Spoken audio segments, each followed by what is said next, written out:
G20 summit భారతదేశం మనకు hand over చేసాం ఆయనకి, లాస్ట్ ఇయర్ మనకు హ్యాండ్ ఓవర్ చేసాం. వాళ్ళు ఈ సంవత్సరం అక్కడ పెట్టారు వాళ్ళు, దానికి మోదీ గారు అక్కడికి వెళ్ళారు. అక్కడ కూడా బయలాటరల్ మీటింగ్స్ చాలా జరిగినాయి. జార్జియా మెలోనీతో కావచ్చు, కేఆర్ స్టార్మర్తో కావచ్చు, జో బైడెన్ని కలిశారు ఆయన, షీ జిన్పింగ్ని కలిశారు, చాలామందిని కలిశారు బయలాటరల్. కంప్లీట్గా ఇగ్నోర్ చేసిన వ్యక్తి ఎవరంటే జస్టిన్ ట్రూడో. జస్టిన్ ట్రూడోని కంప్లీట్గా డంప్ చేశారు. ఆయనకి ఈవెన్ షేక్ హ్యాండ్ కానీ కళ్ళతో కలవడం కూడా చేయలేదు, కంప్లీట్గా ఇగ్నోర్ చేశారు ఆయన్ని. ప్లస్ హోస్ట్ నేషన్ ఎవరైతే ఉంటారో వాళ్ళు అక్కడ ఫోటో ఆప్ ఉంటుంది కదా, వీళ్ళందరినీ G20 అందరినీ నిలబెట్టి కామన్ ఫోటో తీస్తారు.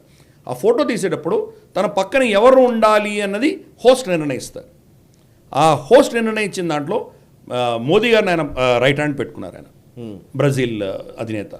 కాకపోతే జస్టిన్ ట్రూడో వాళ్ళందరూ వెనకాల పెట్టారు. ఆఫ్ కోర్స్ ఫస్ట్ ఫోటో ఆప్లో Giorgia Meloni, Joe Biden, Justin Trudeau ముగ్గురు లేరు. వీళ్ళేదో సపరేట్ మీటింగ్ పెట్టుకుంటున్నారు.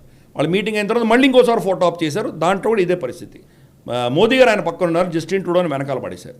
కాబట్టి ఇది ఒక G20 కావచ్చు, గ్లోబల్ సౌత్లో కావచ్చు, భారతదేశం యొక్క స్టేచర్ పెరుగుతున్నది మనం చూస్తున్నాము. కరెక్ట్. అందుకని ఒక స్ట్రాటజిక్గా మోదీ గారు ఎక్కడ వెళ్ళినా కానీ కూడా ఒక దేశం వెళ్ళిరారు, ఆయన 2-3 దేశాలు వెళ్ళొస్తారు. అది కూడా స్ట్రాటజిక్గా ఉంటుంది. కాబట్టి ఈ విజిట్ అనేది కూడా మనకు చాలా పాజిటివ్ విజిట్ కింద మనం పరిగణించాలి.